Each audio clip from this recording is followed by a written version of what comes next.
All right. Good evening, WNBA and women's basketball fans. We are glad to see you folks again right back here on the WNBA 365 network, your 24/7 365 comprehensive home for everything revolving around the WNBA and the rest of the women's basketball universe. A lot to get to on the night's program for the next hour here. Joined tonight by the triple threat attack of course, Eric Nimchok from today's Fast Break in Elmhurst, Illinois, and, of course, the Southern California crew of Crystal Thomas and Tanisha Stewart. Everyone, good evening. How's it going tonight? Good to see you. It's going well, man. How's it going with you? Hey, hey, ready to get into the big trade of the day. What up, what up, what up, what up, what up, what up, hello. And with that, folks, again, we will give you our social information. Of course, you guys can hit us up on Twitter, as always, at WNBA365, at Calimac3, at Pup1010, at ShortyMamba24, or at Nemchalky, with, of course, that ever-famous hashtag of WNBA365. Well, folks, we're going to have a pretty loudmouth opening segment here to get to the big news of the day. Broke at about 1:03 this afternoon, local time in San Diego and in Los Angeles. News first reported by me to the network today, but the LA Sparks have acquired All-Star guard Riquna Williams and the 6th pick in the 2016 WNBA draft from the Dallas Wings in exchange for guard Aaron Phillips, the number 5 pick in this year's draft, and LA's 2017 first-round selection as announced by Executive Vice President and GM Penny Toller. Williams at 5'7", owns career averages of 13 points even, 2.6 rebounds, 1.4 steals in 100 career games played with the Tulsa/Dallas franchise. The 4-year vet had her best season to date last year when she averaged career highs in rebounds at 3.4, assists at 2.6, and 28 minutes played per game, and tying her career high in points, ranking 6th among league leaders in scoring with 15.6 points per game in 29 games, 20 of those starts, and was also named as a injured replacement was named a injured replacement player for the All-Star game last season for the Western Conference. She also has the WNBA single game scoring record of a 51-point game versus San Antonio back on September 8th of 2013. In that same game, she also set career highs in field goals made at 17, field goals attempted at 28, 8 made threes out of 14 attempted, and 35 minutes played. Was also named in 2013 WNBA 6th Woman of the Year after leading all reserve scorers in a then career high 15.6 points while chipping in 2.4 boards and 1.8 assists through 27 games played. As for Aaron Phillips, an 8-year vet, played 12 games with LA last season before being injured in the second half of the year, owns career averages of 6.8 points, 3 rebounds, and a career best 3.1 assist in those 12 games, all starts for EP. She also holds career averages of 6.6 points, 2.4 rebounds, and 2.2 assists in her 197 career games played, with 89 starts with both the Sun, Fever, Mercury, and Sparks. So again, the big news of the day again, the LA Sparks acquiring Riquna Williams from the Dallas Wings in exchange for Aaron Phillips and its 2007 first-round pick, while both teams will flip-flop draft selections in the first round. Okay, Shorty, you and Crystal, pretty animated, pretty upset, pretty much, hell almost freezing over basically today with, I guess, the outrage you guys have towards this move. But I see it a different way. But first, let's get everyone's take, though. Shorty, starting with you, your thoughts and overall take on today's move. Oh my goodness. Well, I have quite a bit to say, so give me the floor for a second. I mean, It's all you. I mean, in regards to this trade, notifications. But anyway, yeah. So in regards to this trade, while this trade might be questionable for both teams, just as it's constructed right now, I mean, this trade favors Dallas.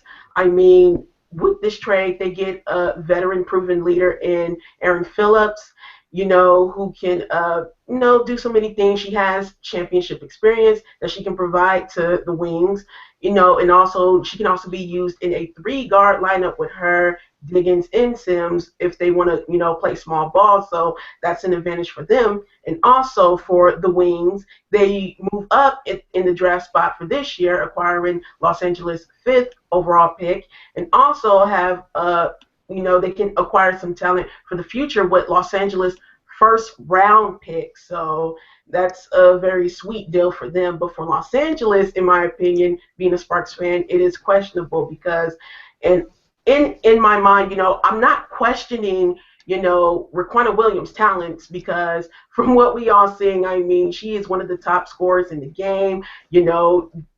Scoring 51 points, still a WNBA record. So I'm not questioning her talent. She can drive, can create her own shot, and things like that. So she's a very great scorer. But for Los Angeles, in my mind, now what are we going to do at the PG spot? Because trading away Phillips, we give up, the last remaining PG we have. So I mean, what are they going to do unless LA, has the means to acquire a future point guard? This trade doesn't make any sense. I mean, like I said, Raquana Williams, great scorer, not a point guard. Christy Tolliver, great scorer, not a point guard by any means. So just in my mind, I'm figuring out, what are they going to do, further on, and hopefully they will have, another signing for a point guard lined up, because without that, this trade makes not much sense for Los Angeles. Crystal, I feel like there's going to be a point guard signing sometime for Los Angeles. I think that perhaps, I'm not saying that you two are, but I think that there's a bit of some small overreaction. I know that LA is taking a pretty big, blade to the back after giving Phillips a max deal last season and dealing her away to Dallas this season, which in my opinion is not much of a big deal because Phillips is from the Dallas area when she's not living in Australia, so that's pretty much an added bonus for her going back to her second home in Dallas. But I guess, Crystal, I guess your overall take and stance, though, and overall thoughts on the move made today by the Wings and Sparks. Well, first, it looks like Shorty needed a breather because she was going in on that last one. I sure was. Goodness.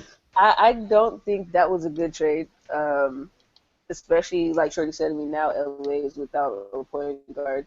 We all know what happened when Chrissy Tolliver was trying to play point guard a couple of years ago. It was turnover city. I mean, record. like Shorty said. I mean, it does help LA as far as the scoring department goes, but now who's going to run the ball? Chrissy Tolliver isn't really good on ball. We all see what happens. Even overseas, she's struggling with that to play on ball. I mean, she doesn't play well when she's on ball. So hopefully we do sign a point guard. Hopefully that means Kara Lawson is somewhere knocking on LA's doors. I would love to see Kara Lawson. She's a veteran, pushes the ball well, makes really good decisions, and has good vision, and she could lead. So I would love to see LA sign someone like Kara Lawson. I guess they're going to have Raquana Williams coming off the bench if they figure out who's going to run their PD, but I don't know. It's not a very good trade. I think it's karma for when we got Chrissy Tolliver for a bag of Cool Ranch Doritos, because now we're just trading everybody away for nothing. So I think that's what it is. I think the basketball gods are like, we did that favor for you, now let's turn the favor to somebody else. But Dallas ultimately did win the trade. I mean, I thought Dallas was going to make the playoffs anyway, but now they're definitely making the playoffs. So, especially with this new format, I'm kind of afraid to see what's going to happen to LA now. Eric, okay, so we've got two panel members against the trade for the Sparks and their opinion. I'll get to mine momentarily, but I would probably ask you the same question, though. What are your overall thoughts and, I guess, your overall take, though, on today's trade between Dallas and Los Angeles? Yeah, I would agree that I think on the surface it does look like Dallas won the deal because, Raquana Williams, I think a lot of people are giving her a bad rep because she's an incredible talent, she's an incredible scorer, but that's as an individual player. I really don't think she fits with the Sparks as the team is currently constructed because they need a distributor at the guard position. They needed a shooter too, but preferably someone who can, shoot and pass. Raquana is not going to be doing a lot of passing. And that kind of there's going to be a lot of I don't want to log jams, not the right term, but not a lot of there's only one ball, Yeah. So if this just takes shots away from Candace Parker and Nneka Ogwumike and Chantel Lavender, I'm not so sure. Brian Egler, he's going to have to do something. He's going to have to pull a rabbit out of his hat, try to turn Raquana into more of a passing guard because I think she has the ability because she can penetrate, she can get into the paint with the best of them. So if he can just rein her in a little bit, I think she can be very effective, but that's not going to happen overnight. The other reason why I like this trade for Dallas more is because there are a few reasons actually. I don't know if you guys saw last season much of the Shock, not the Wings, because they were still the Shock back then. That's going to mess me up the entire season, I guarantee you. But Raquanda Williams and Odyssey Sims did not really coexist that well. It didn't seem like they played very well. Like one of them would have a really good game, the other one would have a really lousy game, or they would struggle to distribute the shots evenly amongst them. So I think Erin Phillips, she's much more of a complementary player. She doesn't really need the ball in her hands to be effective. She's a much better defender than Raquanda Williams, and she's had multiple championship experience. She's been on multiple championship teams, rather. And that sort of thing, it can't really be understated in the WNBA. Dallas. They're very. I caught myself. They're still a very young team, obviously, and with Glory Johnson being re-signed, they're going to need some. I'm not suggesting anything, but they're going to need somebody who can, show them the ropes, show them how it's done, show them what it takes to be a perennial contender in the regular season and beyond. And also, what makes no sense for me from Los Angeles' side of the deal was that they gave up next year's draft first round pick as well. I'm not really sure that was necessary because on an individual player basis, Raquanda Williams is by far the better player than Erin Phillips. There's no doubt about that. But when you're giving up, when you're not only you're swapping picks this year, but then you're also giving up next year's pick, I don't really understand that. I'm not sure why that was necessary. And now Dallas can do anything they want with that pick. They can use it. They can flip it for somebody else. They can trade up. They can trade down. It gives them a lot of flexibility heading forward. So I would just say props to them because I think they did a great job with this deal. Folks, before we get to my point of view real quick, again, we ran a poll question on the WNBA 365 Network Twitter handle again. The question again asked of who is your winner of today's Dallas and LA trade. 44% of the voters picked Dallas, 25% said Los Angeles, 19% said both teams won the trade, while 12% of the 16 voters said neither team won the pick. And guys, I have been sort of in the middle of this about both teams winning while leaning a little bit towards the Dallas side of the spectrum because I think that as you kind of look at this again, Raquanda Williams and Erin Phillips, as I said, as Eric brought those again, Williams by far probably a better player than Phillips, though. But again, both players in some capacity coming off of injury last season. Of course, Phillips missed the entire time or missed the second half of the season due to that knee problem that she suffered during the later part of the season. But I think that in regards, though, that I think in some capacity everyone got some type of puzzle piece to fit their needs for next season. Of course, LA got a guard, but of course, can they flip her from one guard position to another one that will shoot the ball that LA again has kind of been missing the past couple seasons? Dallas can get younger through the draft with flip flopping this year, plus that first rounder that LA coughed up for 2017 as well. And I think that as well. In perhaps I'd say too that does this move, I think, is this like the start of something else coming for Los Angeles, like we already said, perhaps, Kara Lawson on the market, possibly to Los Angeles, as we've already brought up. So I think, though, that, both teams in some, I think, in my opinion, that both teams in some capacity, both teams won this trade while Dallas got maybe head and shoulders more of the better end of the bargain than Los Angeles did. But again, folks, to reiterate again and recap today's big news, the LA Sparks acquire guard Raquanda Williams from the Dallas Wings in exchange for Erin Phillips and its 2017 first-round pick, while both teams flip-flop, swapping their 2016 draft selections, now meaning that Dallas will pick 5th and Los Angeles will pick 6th in the 2016 draft coming up in a few weeks or so on April 14th. From Mohegan Sun Arena in Uncasville, CT.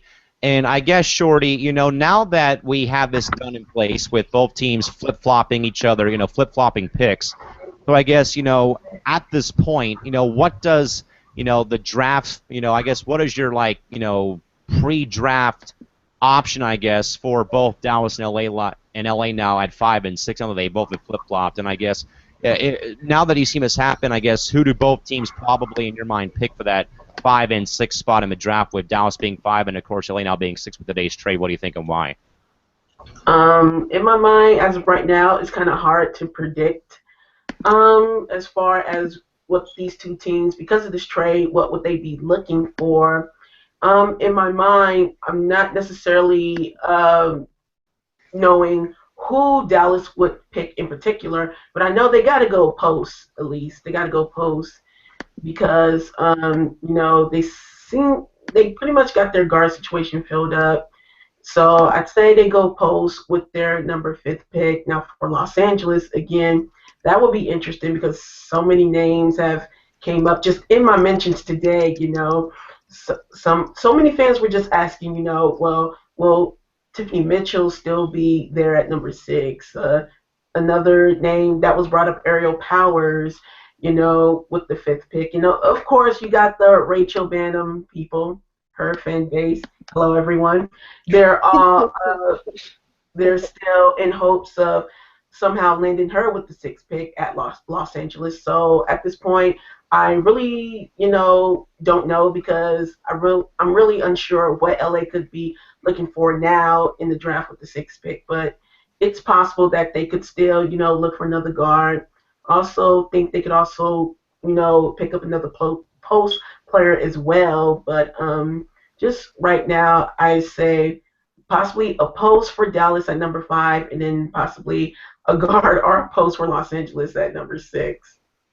Crystal, we've kind of seen the LA woes and the flopping on the face for the draft the past couple years. You saw last season when LA, who was slated to have Brittany Boyd all season, coming out of Cal in the mock drafts and even ESPN's mock draft before the actual draft started, and you see Boyd still on the board when LA picks, and you're thinking, okay, we're going to get Boyd from Cal, but yet Penny Toller goes a different direction and picks Crystal Bradford from a smaller mid-major university in Michigan, and it's like it's kind of like what are you doing basically? So I guess Crystal, at this point, what are both teams' draft needs now at 5 and 6? And again, like I said, now they have flip-flop spots in the order.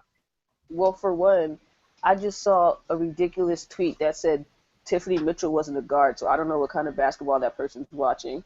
2. What is she? I guess they think she's a post player or something. I have no idea. 2, we all know that Penny Toller has made some questionable draft decisions. Honestly, I think the best people that we've drafted since she's been there was NECA and Candace Parker. And I'm not saying that's like the only good pieces, but that's like the pieces that that most LA fans were really happy with. And I hope we do get a guard, but we all know for some reason, me and Eric was actually joking about this, why she ended up picking a center or something. She's ended up picking a center that probably plays every position in the world. But, LA does need a guard. I don't know if they're going to – I would hope to see them draft a guard. LA's stacked with bigs. We don't need those. And what I hope is that they draft a guard and that they, go deep in free agency and probably sign one and then possibly have some for training camp because LA's really thin at guards. Let's just be real. The guards that they have aren't point guards. They're really good guards, but they're not point guards, so you have nobody to push the ball. Like, Eric said earlier, if you were to have Rakeem Williams run point, she is a good player, but if you were to have her run point, she's going to be a ball stopper. It's not like, I'm not saying that as in like, oh, she's going to ball hog. It's just the ball is not going to get distributed very well between Lavender and NECA and CP. So I think that is one of the things that we look at is a guard, and hopefully they stay in that direction. But like you say, Penny Taylor likes to have fun and I guess close her eyes and just pick like this or something because I have no idea what she's been doing lately. But hopefully a guard is what they're aiming for. KT, we'll stay with you real quick because our good pal Corey is in the chat box, and he wanted to bring up a point about the tweet just mentioned. Corey's asking, was the tweet about Mitchell not being a guard or her not being a point guard? Do you recall seeing it at all? I think they just said guard in general. I think it's just she's not a guard in general. So I'm assuming I don't know. Women's basketball Twitter is weird. It's very weird. It is. I'm not gonna go into details, but if everybody in this panel probably knows what I'm talking about when I say it's weird because Don't be throwing shade now. No. There's no shade being thrown. It's just it's weird. You have let's just say you have certain people that advocate for certain players that you're like, what? But I'm just gonna leave it at that. But I think they said she wasn't a guard in general. Not like they didn't specify, but I just thought that was very weird. And staying in the chat box, one more comment from Corey in regards to Chris bringing up about LA's two last notable draft picks being Parker and Agumake. Corey bakes the difference. He says, I think anybody could have drafted Parker or Agumake. So that's not saying much if those are the Sparks' only great draft picks over the past several years. We had one tweet as well come across the wire from one of our good viewers out there, from PhillyKid215 at Rambot68, who tweets about LA, saying they believe that, I see LA drafting Banham and pick up Lawson. I see Dallas taking Morgan Tuck. LA needs to bring in, also saying LA needs to maybe bring in a small forward for training camp, perhaps. So that is also some input there. But I guess, Eric, in your mind, with you kind of being our, I'm going to say it, Eric, you're the king of mock drafts. You're the one organizing our mock draft party before the actual for the draft day fun on April 14th on the network. What do you think are both Dallas and LA's biggest needs come draft day? Well, see, I'm trying to go over the Wings roster, but I can't seem to find their website. I go to the WNBA page and I go to team rosters and go to Dallas Wings, but then it takes me to the Tulsa Shock and it doesn't exist. So I guess they don't know. But let's see. What do I think? I still say the Sparks should consider Rachel Banham at number 5 if she's still there. It's gonna be a little more difficult now because she's not. I would say, for all you point guard purists out there, she's not a pure point guard. She's not a true point guard. I think she can run the position if need be, but she's going to be a rookie this season. So, do you really want that? On a team that's going to be hopefully competing for a championship? I don't know. But I think they do need a point guard.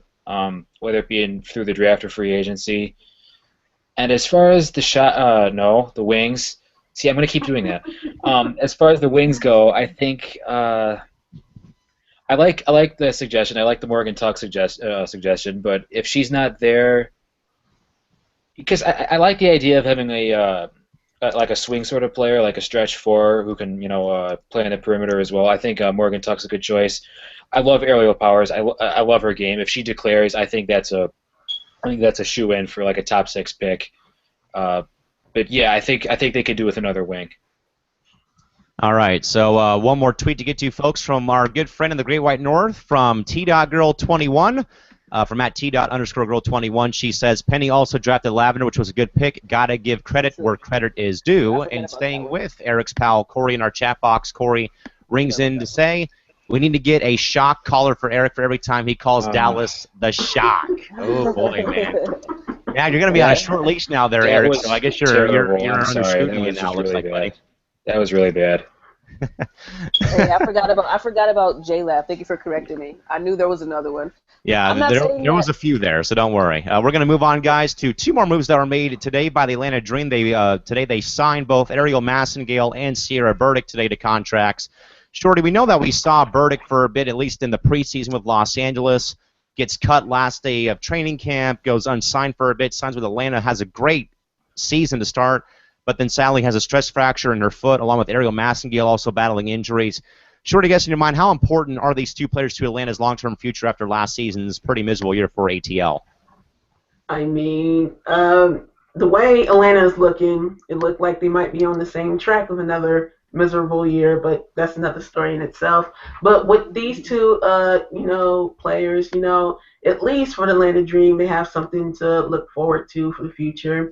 I was kind of heartbroken as a Sparks fan when we cut, Sierra Burdick off the roster because, I liked her game at Tennessee and was really hoping she would make the roster, but that didn't happen. So she went on to Atlanta, where she had a decent a season for the time being. If I can recall, average 4 points PPG, 3 rebounds RPG. But then that season ending injury occurred, and then she was done for the year. But I think with them resigning her, she'll come back in, they'll give her another shot, and she can hopefully build on the success of last season because, like I said, she, was having a promising year before the injury. So for Atlanta, they would definitely like to see more of that from her this up and coming season. Crystal, in your mind, what intangibles does Burdick bring to Atlanta? Well, first of all, like Shorty said, Burdick was the one that LA let get away. Um, Especially for who they kept. But I think Burdick, before she got injured, Burdick was a large body. She brought a lot of physicality, and she did a lot for Atlanta. I mean, I'm glad they actually signed her. I was hoping that they did. I was hoping that they didn't pretty much treat her like a bald-headed stepchild after she got injured. So I'm glad to see her back. She's going to provide a lot, especially like like Shorty said, Atlanta is you could kind of say they're going through the rebuilding stage, but not really. But they do have they're kind of almost in the same boat as LA, if you want to be real. Like there's a lot of Yeah. things that need to be done, a lot of things that need to be fixed, and they still have a chance to, I guess, make progress. But at the same time, they have to get better before they can make that progress. So I'm actually excited to see her play this year. Hopefully, she stays healthy for the whole year. Eric, obviously, with me somehow, someway meeting Michael Cooper at Point Loma Nazarene University a couple weeks ago and talking about his team. Obviously, Coop spoke really high though about these two young bucks coming up again. Obviously, both battled injury, so obviously he's got confidence and faith in those two. Eric, should Atlanta fans have some confidence and faith like Coach Cooper in these two coming up? And also, on their comeback trail following some pretty significant injuries last season. Sierra Burdick, absolutely. I think she has a lot of potential. She showed a lot of good things in Atlanta last season. I think the raw statistics like points per game, they may not show it, but I think she plays a lot of confidence. She's got great court vision for her size and her position, and she really fits that system well, I think, because she can play both inside and out. She can play both the 3 and the 4. I really like her versatility. I like her potential. Ariel Massengale, I think, is more of a wild card because she really didn't get a chance in the league before she got injured, and it's a real shame. I didn't really think much of her when she was at Tennessee, but obviously, and like Crystal said, Atlanta's another team that really needs a point guard desperately. So I think she'll have a chance for sure. Massengale will have a chance for sure. So it's all about coming in and playing with confidence, and hopefully she'll be able to fill that spot. Eric, do you think, though, as well, as we'll stay with you on this one, getting back to draft status and stuff, do you think, though, as well, that perhaps with Atlanta not having their lottery pick this year might hurt them getting a very significant, either, getting that game-changing point guard, perhaps, in the first round, perhaps? No, because I think this is a pretty weak class for point guards. Like Nia Johnson from Baylor, Janae Thompson from Kentucky, Mo Jeff obviously from UConn, but she would have been gone by then anyway. So, you got Jordan Jones from Texas A&M. I'm struggling to come up with any more names. So I think they also pick later in the draft, or do they? I'm not even sure. But I think basically they'll have an opportunity to fill that spot with a later pick. So I don't think it'll hurt them that much.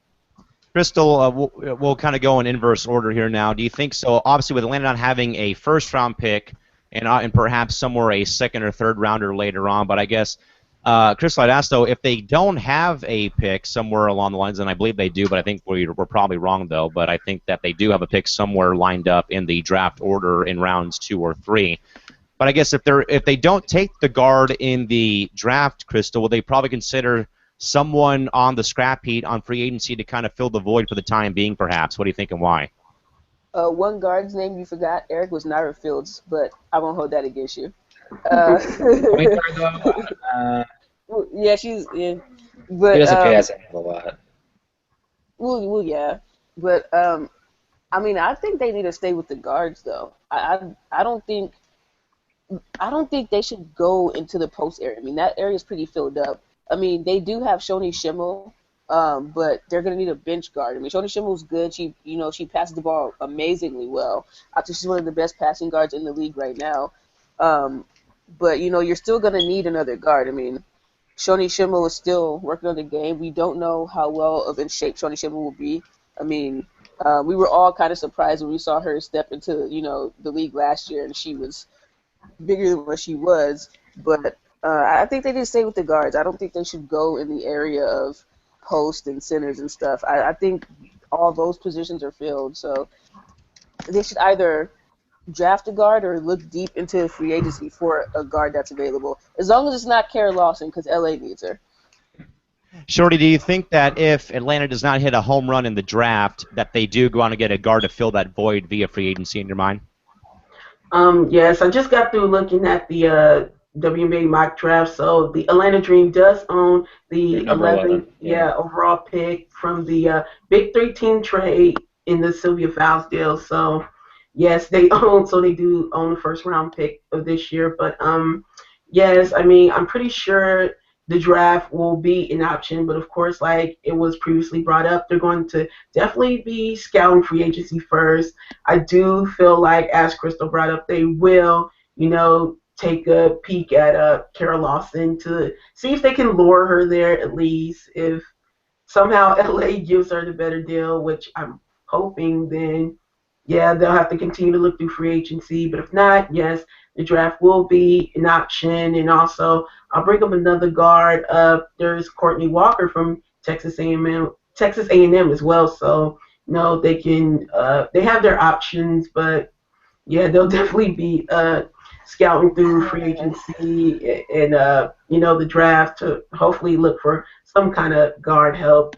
And a thank you to Space Junkie himself, Corey, for cleaning up on IL 365. Atlanta has the number 11 pick via the three-team trade from Minnesota and the 13th pick via the Logic trade made earlier last season. So, Corey, thank you very much for helping out. But sadly, Corey, your name makes me think of David Bowie, Space Oddity, and you don't want me to start breaking out bars and singing that song, even though I do love that song very, very much.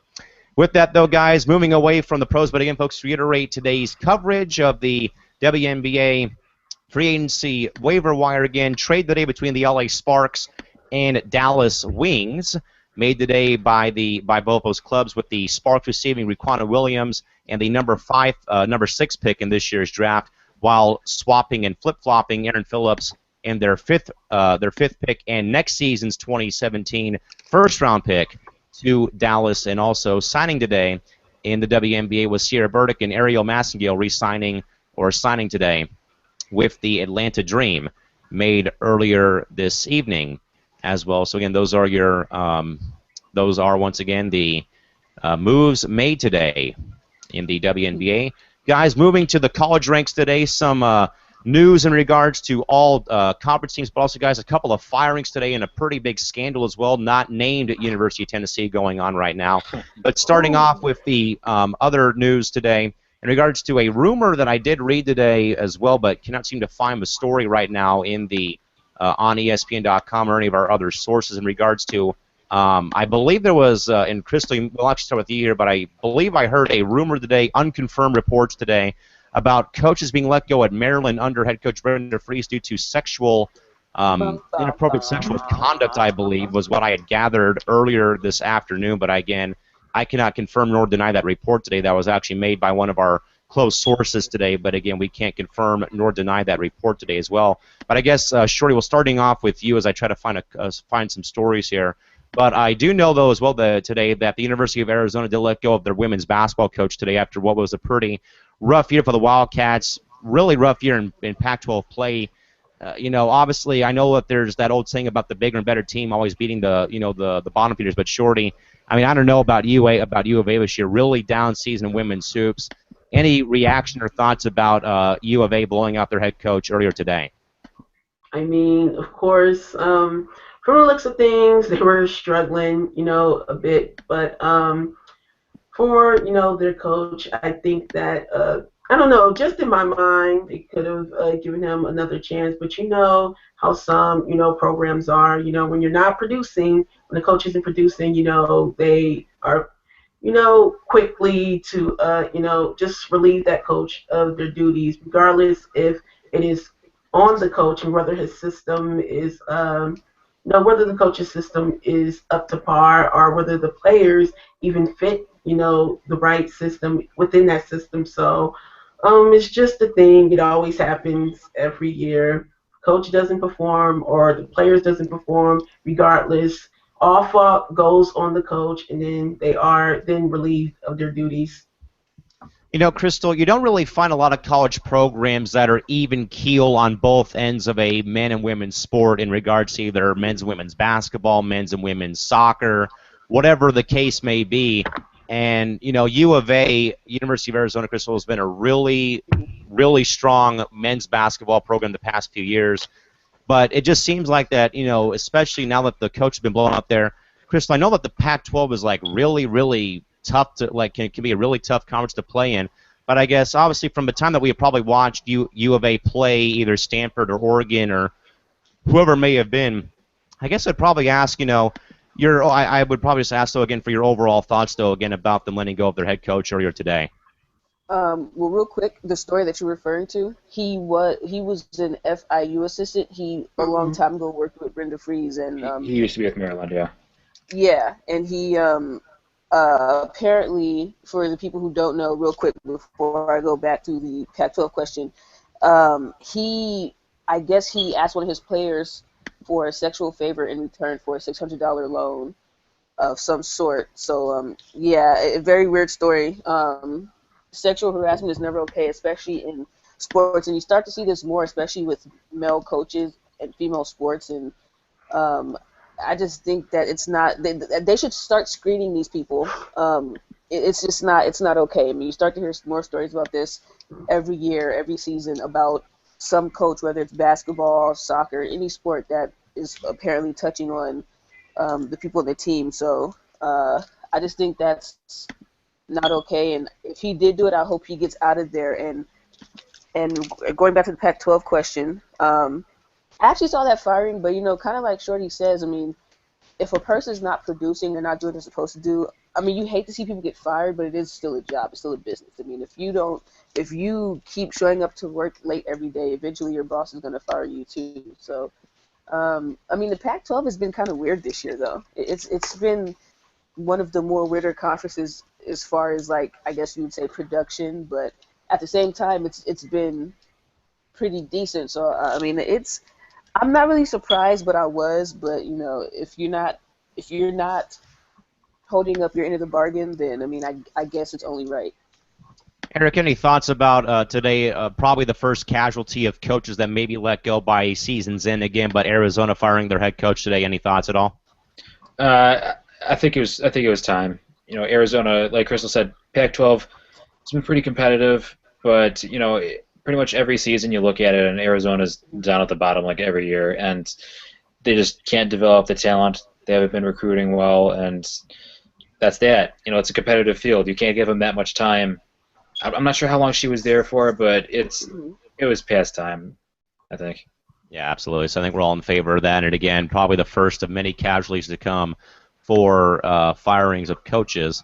And a quick tweet as well, actually to Crystal, but it came up on the timeline though, folks, from Philly Kid 215 at Rambot68 in regards to some of the LA Sparks' draft day woes. Speaking of Penny's bad drafting for LA 2012, she took Faria Adi over Tiffany Hayes, who's going to Atlanta in that season's draft. So hopefully LA can get the problems worked out and fixed for the draft coming up. But guys, we'll move away though from draft talk and staying with the college ranks. But of course, our good pal Charlie Cream over at ESPNW, of course, re-released the updated bracket from yesterday, as I kind of got on that yesterday up until we found out it was not updated as of yet. But guys, looking across the top 4 seeds of each region, you have Connecticut holding down the fort in the Bridgeport region, South Carolina in the Lexington region, Notre Dame in the Sioux Falls region, and Baylor holding down the fort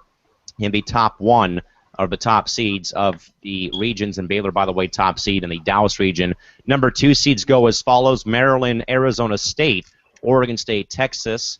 3 seeds going across the board in the respective regions: Ohio State, UCLA, Louisville, and Stanford as well in that mix. So, Shorty, as you probably have looked over the updated bracket today, obviously UConn still number 1 overall, unbeaten, still 66 straight wins, so on and so forth.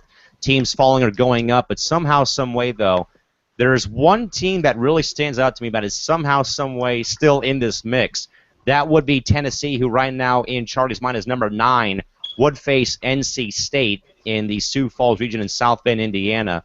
Shorty, as you probably either heard or looked at the new bracketology for the week from Charlie on ESPNW, any thoughts about the possible field for March Madness coming up ever so close? What do you got to say?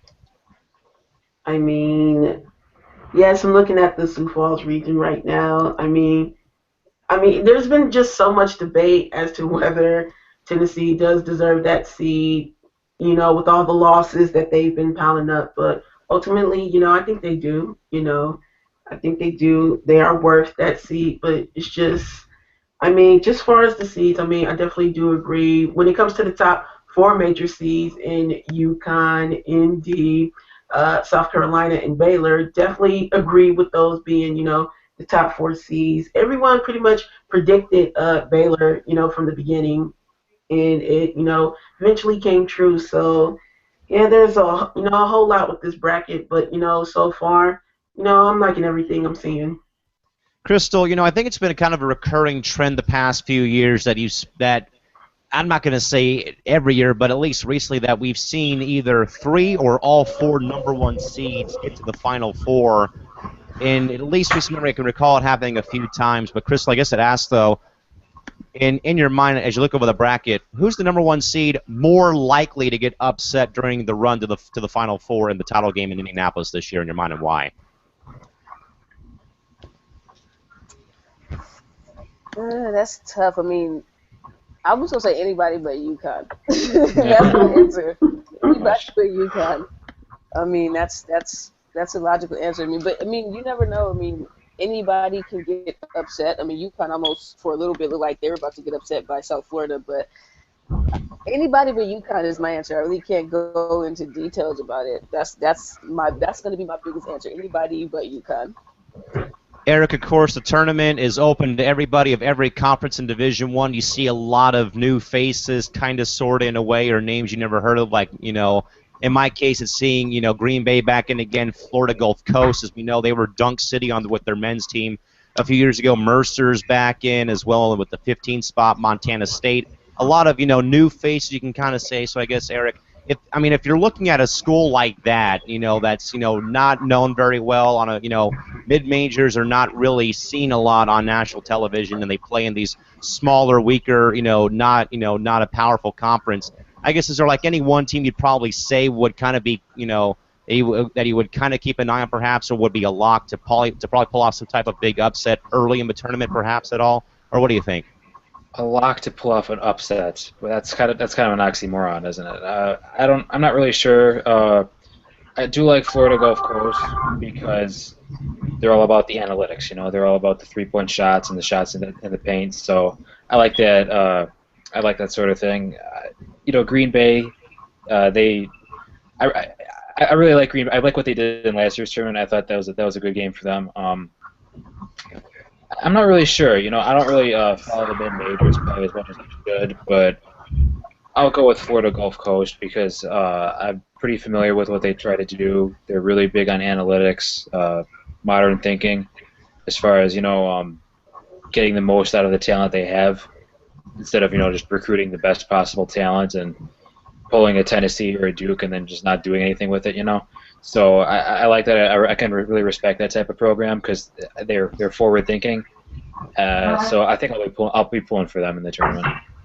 And again, folks, that reminds me again, we will be having a WNBA 365 Network, ESPN.com March Madness Tournament Challenge open bracket for you folks to join us, so you can actually join our group and play against the 5 hosts or 5 people you see on this network every night, including Reagan. She'll fill one out as well. But again, we'll get that up and running sometime very soon. And again, folks, a reminder as well for you folks as well, we will be launching our official Instagram and Facebook pages on draft day on April 14th, coming up very soon.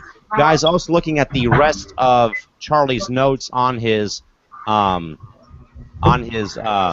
rundown of the bracket. Of course, right now, shortly some of you on the bubble watch right now at this point in time.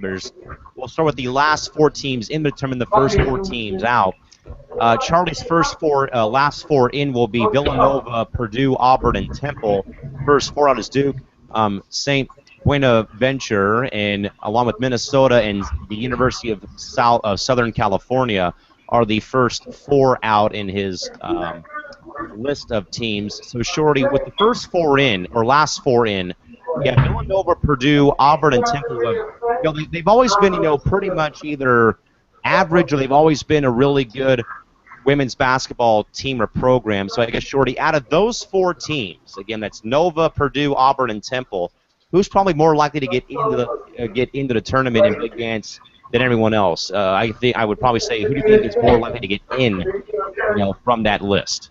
Oh my goodness. For me, that's sort of a tough question, only because, like I said, the teams, just some, are better than the others on the list, of course. But if I would have to pick, gotta be between possibly Villanova, and possibly Auburn or either Minnesota. I'm not quite sure, but those are just my picks. Because it always seemed like Villanova, they seem to be a team that just somewhat always come out of nowhere, and they're always, find themselves in the tournament. So my first thought would be Villanova, and then the other chips will fall where they may land.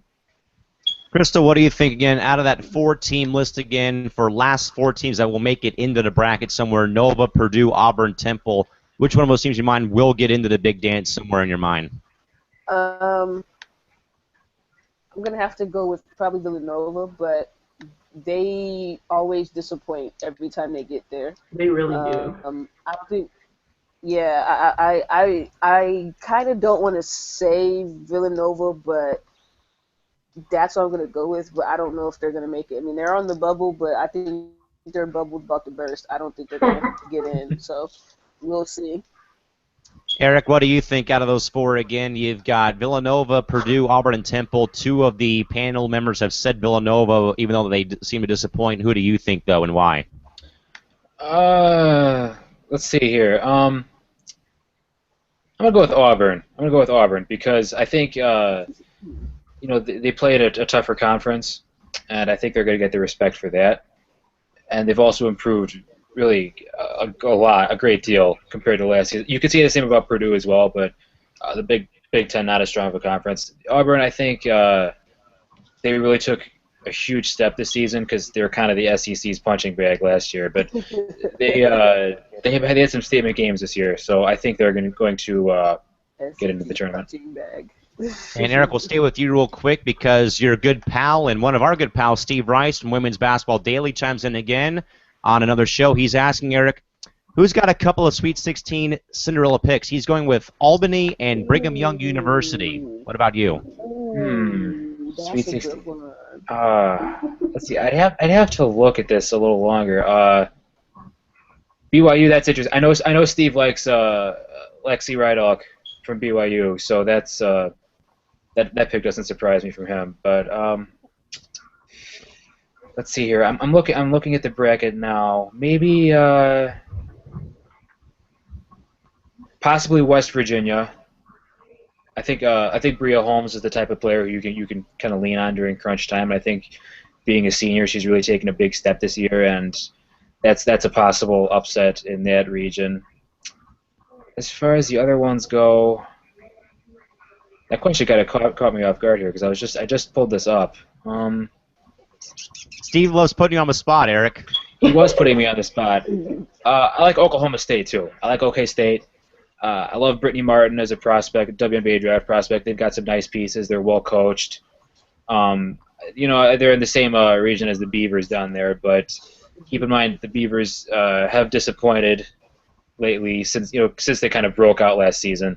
Everyone's saying that's kind of the new hot setup now, the Oregon State Beavers, but they have not really gone as far as they should have in either the Pac-12 tournament or in the NCAA tournament. So I think they're ripe for an upset, and I think OK State would be the one to do that. All right, Crystal, do you have any sort of upset or Cinderella picks? Again, Steve Rice from Women's Basketball Daily says he's going with the Albany Great Danes and the BYU Cougars. How about you? Does he mean like to win it all, or does he mean just to No, have a just a breakthrough? just a Sweet 16 pick. Oh, okay. Well, I would say DePaul because why not? Logic. Um, Definitely not Creighton because like they disappointed me. I was rooting for them for a little bit. I'm not even gonna lie. I was like, yes, Creighton, come on, Creighton, and then it was just like, oh, Creighton, boo. Is George Washington in the tournament? Because if so, I think John Yeah. Cole Jones. Yeah, I think John Cole Jones is gonna lead them to a lot of Cinderella battles.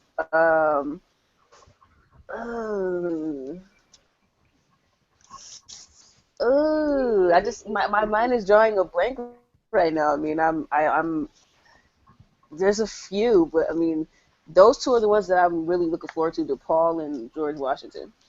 All right, Shorty, what about you? Who was right now your Cinderella picks for the tournament? I think I'm going to echo Crystal's sentiments, and I'll go with the Palm. And then another team that will be interesting. Um, Goodness, I'm just looking at the whole webpage right now. No, Duke is always Duke is been what it Dookie. was. Duke's So first 4 out. Duke is Dookie. yeah, no. Duke wasn't my choice. I'm just looking at the. I'm just looking at the bracket and naming teams. So yeah, I have DePaul. Then for another pick, I may go. Okay, I'll just throw it out there. Minnesota. Minnesota. Even though they are crap. They don't defend. Yeah, even though they are one of the first four out, still, I mean, that's what the whole, Cinderella storyline, is all about. It's that one team that no one is checking for that goes on a long run, and then everyone is all surprised. So my pick, DePaul. Next, possibly Minnesota. I think I've learned this a little bit from doing all these brackets for recent years. I think is if there's any team doable for a Cinderella run, men or women, folks, take the 12 seeds in every region because they 9 times out of 10 there's a really good percentage, folks, that if you are a 12 seed, I've seen it though where 12 seeds have upset 5 seeds very, very often in the opening round. So I think that as of right now, it'd be Florida Gulf Coast, Arkansas State, James Madison, and Ohio University beating Florida, Mississippi State, DePaul, and Michigan State right now as the current lined up 12 versus 5. Boy, I don't know. Because 12 seeds have had a very good reputation of always knocking off the 5 seed at least 9 times out of 10, or at least recently what I've seen across both sides of the ball, that I've seen 12 seeds really do upset. So my pick for a Cinderella run would be a 12 seed somewhere along the lines. Getting back to the chat box real quick from Corey again, in regards to Auburn being picked by some of the panel as a team in the that's ranked as a last 4 team in going far in the tournament. He says he thinks Auburn is the safest as their top 25 wins over Kentucky and Florida. Villanova's top scorer got injured a couple weeks ago, though they haven't lost yet. If they don't do well in the Big East tournament, I don't see them in. And also, he says, in my opinion, Minnesota has to win a couple games in the Big Ten tournament to get into the NCAA tournament. So those are some of our thoughts on the tournament. Again, folks, as a reminder, again, there will be a official WNBA 365 network tournament challenge, bracket challenge on ESPN.com coming up when we get closer to that. So if you want to play against the on-air talent of the network, please join the group, and we'll have a lot of fun when that does happen in a few weeks here coming up very shortly for more of this going on as well when that does happen. Coming up very, very soon. Guys, again, folks, and again to reiterate the big news of the day, but again, once more, trade made in the WNBA today on March 1st. Riquna Williams dealt from Dallas to Los Angeles. LA will send Aaron Phillips and a couple of draft picks to the Dallas Wings, while Sierra Burdick and Ariel Massengale signed today with the Atlanta Dream on contracts for the season. And looking across some more news, again, not much else happening across the women's basketball world, but I guess quickly we'll get to we'll get to a bit of a discussion we had a bit off air before we came on the air. Crystal, we'll start with you, and I think this has been kind of a trend, though, of course, with these all-conference teams that, of course, come out this time of the year again. People will get upset because their favorite player does not get in or doesn't win a certain award, I guess. Crystal, I guess we can kind of start and just go off and end the show here with the discussion about the Pac-12 team specifically, because we did know that Jillian Eiley did make it, though, but I guess a lot of people not happy, though, about the way the committee picked the all-conference team and plus player of the year, I guess. Crystal, any thoughts, though, about the overall process, I guess, of these all-conference teams and, all the controversy you can kind of say and the negativity towards, who gets on and who doesn't get on these rosters, I guess, in your mind? I mean, all I can really say is that sports. Sports is one big controversy, especially the NCAA. I mean, do I think Weiser should have gotten it? No, but I probably just started another controversy by saying that. So, I'm glad I'm not on the committee because I think there was definitely some other people who deserved it. Don't get me wrong, Wisner, she did her thing, but I don't know if it was deserving of her to get Pac-12 Player of the Year. Wow, that's a tongue twister. But I don't know. People, I think I've said this before, people are always going to complain about something. No one's ever going to be happy with anything. Exactly. There are people who complain about EDB winning the MVP award. So, it's people are just going to complain about anything. People are never going to be happy. So it kind of is what it is. I guess it just comes with the territory. But am I mad at the pick? No. Do I think it should have been somebody else? Yeah. People who are mad, I think they'll live, though. I don't think it's vital to their health.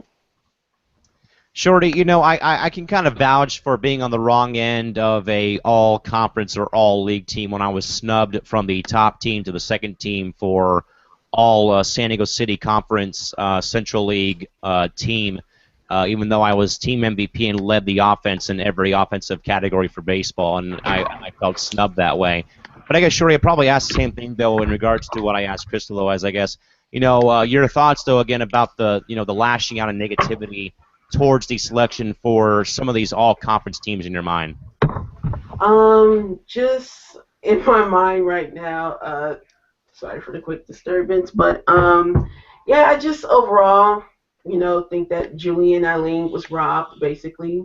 She was robbed. I mean, she did so many things, broke records at Oregon, broke records in the Pac-12. She, led the Pac-12 in double-doubles, and I just thought that, with all of the record breaking that she did at, her program and in her conference, that would come into consideration, but I guess not. So, like Crystal brought up, the committee, they do what they do. It's just sports at the end of the day, but, Julianne was robbed. She was definitely robbed, and another name that came up, Kelsey Plum, as well, also is a name that should have been in consideration. I mean, again, I'm not going to, throw shade on, the player that eventually did win because, hey, that's what the committee chose, but Julian was robbed. See, Eric, that's why I make Homer picks, buddy, because I would have voted for Kelsey Plum and or Jillian Eileen for Player of the Year. But I guess, Eric, I'd probably ask the same thing, though, man. I guess your overall take, though, again, about negativity towards the committee for any conference, picking these all-conference teams and the Players of the Year in your mind. It's whatever, man. I would have liked to see Jill win the award. I think she deserved to win the award. I think it's probably because she didn't win it because she tore her ACL, which I think is kind of a silly reason because she only ended up missing a couple games. And if anybody saw the games in which Oregon played after she tore her ACL, they were missing her badly. I mean, she was not only, she was breaking records, as Shorty said. She was breaking records. She was just basically carrying the team on offense and on rebounding. And then Kelsey Plum, I mean, oh my God, she's I believe a top 5 scorer in the NCAA. That girl is just amazing. She can put the ball in the basket like nobody's business. I thought she would, and again, she carries Washington. She's pretty clearly the best player on that team. Jamie Wisner, all due respect, she's an excellent player. She's had an excellent year, but that's Oregon State's a team where they're very system based, and you could argue an argument could be made that Ruth Hamblin is their best player or Sydney Weiss is their best player. or Weiss, or however you pronounce her name. But um, I think it's kind of like the best player on the best team won it, sort of logic. I'm not sure if I agree with that, but it is what it is. Not going to lose any sleep over it. And as we would say, it's kind of a popularity contest. For that, though, folks, we will quit while we're ahead as we hit the hour mark here. We'll be back with you folks tomorrow, and hopefully we can bring you folks some more exciting WNBA offseason movement again. To reiterate again, but again, Raquana Williams to Los Angeles in exchange for a couple of draft picks and Aaron Phillips to Dallas in today's big move in the WNBA offseason Central for free agency. Until tomorrow night, folks, for Eric Demchuk in Elmhurst, Illinois, for the rest of the crew in Southern California, for Crystal Thomas, Tanisha Stewart up in Los Angeles, Cal McClurk signing off from Studio 171 in San Diego. See you right back here again tomorrow night, folks. Take care. See you tomorrow. Bye-bye.